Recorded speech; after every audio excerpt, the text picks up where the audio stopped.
آپ کو یہ جان کر حیرانی ہوگی کہ شادی کے صرف ایک ہفتے بعد ہی معروف اداکارہ اشنا شاہ اور اداکار عمران عباس کی طلاق ہو گئی ہے۔ یہ خبر پہلے ایک یوٹیوب چینل نے بریک کی اور پھر ایک ہفتے بعد دونوں کی شادی بھی بریک کر دی۔ یہ شادی اتنی اچانک اور خفیہ تھی کہ اشنا شاہ اور عمران عباس کو بھی اس کا علم سوشل میڈیا سے ہوا۔ چنانچہ دونوں خوبصورت فنکاروں نے سوشل میڈیا پر ہی ایک دوسرے کو اپنی شادی کی مبارکباد دے ڈالی۔ تاہم عمران عباس اور اشنا ابھی اپنے فالوور سے شادی کی مبارکبادیں وصول کر ہی رہے تھے کہ ایک دن اچانک اسی یوٹیوب چینل نے دونوں کی طلاق بھی کروا دی۔ یاد رہے کہ اشنا شاہ اور عمران عباس کی شادی اور پھر طلاق کروانے والے یوٹیوب چینل کا نام ٹیلی ایکسپریس ہے۔ اشنا شاہ نے اپنی شادی کی خبر کا اسکرین شاٹ عمران عباس کو ٹیگ کرتے ہوئے لکھا کہ شادی کی بہت بہت مبارک ہو۔ جواب میں عمران عباس نے بھی جوابی مبارکباد دیتے ہوئے لکھا کہ جلدی میں ہم ایک دوسرے کو یہ بھی بتانا بھول گئے کہ ہماری شادی ہو گئی ہے۔ یاد رہے کہ اس چینل نے اشنا اور عمران عباس کی شادی کی جعلی ویڈیو بنا کر اپلوڈ کی تھی۔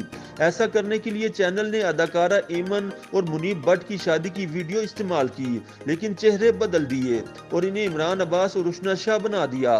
اسی چینل نے ایک ہفتے کے بعد اشنا شاہ کی روتے ہوئے ویڈیو اپلوڈ کی اور بتایا کہ چونکہ دونوں نے چھپ کر شادی کی تھی اس لیے عمران عباس کی والدہ نے انہیں گھر سے نکال دیا تھا، جس کے بعد عمران نے اشنا کو طلاق دے دی۔ چنانچہ اب وہ روتے ہوئے انصاف مانگ رہی ہیں۔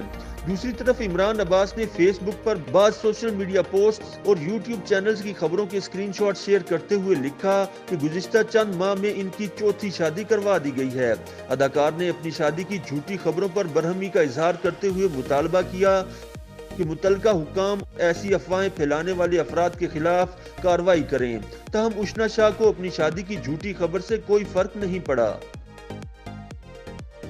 YouTube پر گوگلی نیوز دیکھنے کے لیے youtube.com کی سرچ بار میں googly news T V type کریں۔ گوگلی نیوز کے پیج پر سرخ رنگ کے سبسکرپشن والے بٹن پر کلک کرنا نہ بھولیے۔ YouTube پیج پر اپلوڈ ہونے والی ویڈیوز سے باخبر رہنے کے لیے بیل آئیکن پر کلک کیجیے۔ آپ کو ہر نئی ویڈیو کے بارے میں نوٹیفیکیشن موصول ہو جائے گا۔